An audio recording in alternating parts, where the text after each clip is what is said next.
Welcome to Deep diving deep into everything pop culture. Today we're going to be talking about Black Lightning from the CW's new Arrowverse television show. Black Lightning is a fictional superhero appearing in American comic books published by DC Comics. The character was created by writer Tony Isabella and artist Trevor Von Eden.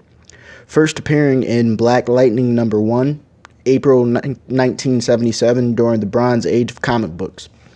He is a member of the fictional subspecies of humans born with superhuman abilities known as metahumans in the DC universe. Born Jefferson Pierce, he grew up in the disreputable South Side section of Metropolis known as Suicide Slum.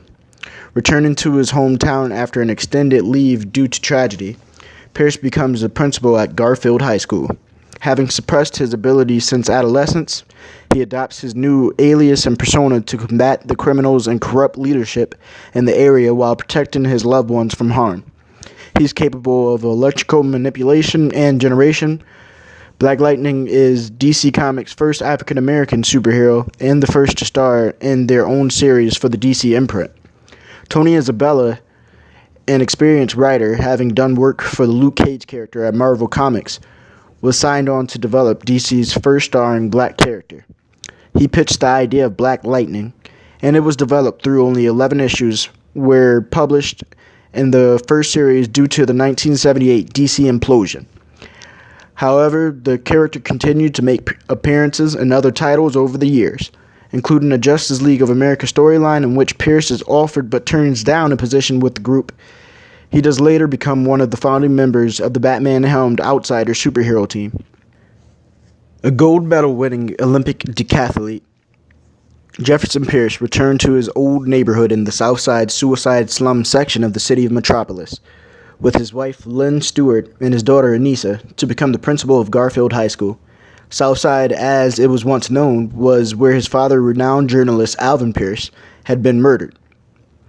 Guilt over this event was a factor in his decision to leave the city of Metropolis.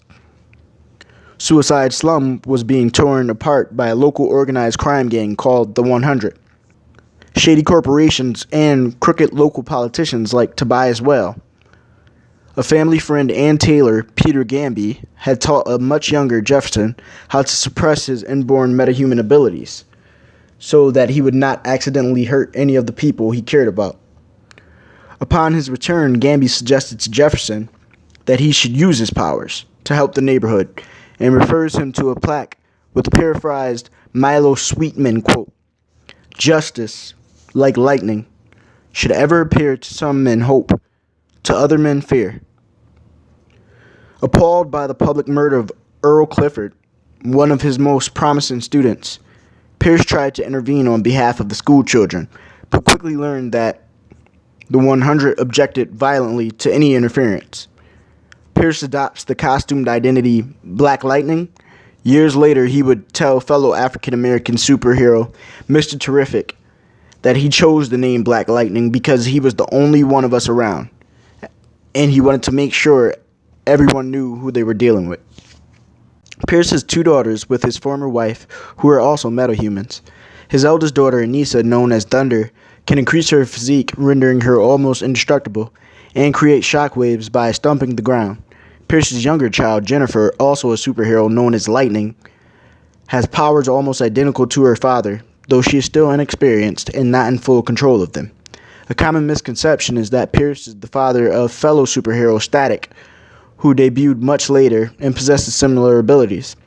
Pierce addresses the coincidence in a Justice League narrative.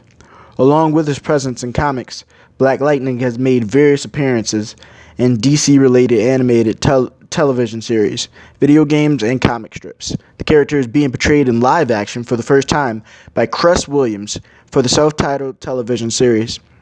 A production of the CW network, in 2011 he was ranked 85th overall on IGN's Top 100 Comic Book Heroes list. This has been another episode of Deep Diving. Thank you guys for listening. If you liked the video, then please press that like button. Also, if you're not yet subscribed, please also subscribe. And once again, thank you guys for taking the time out of your day to watch this video. Have a great day. Peace.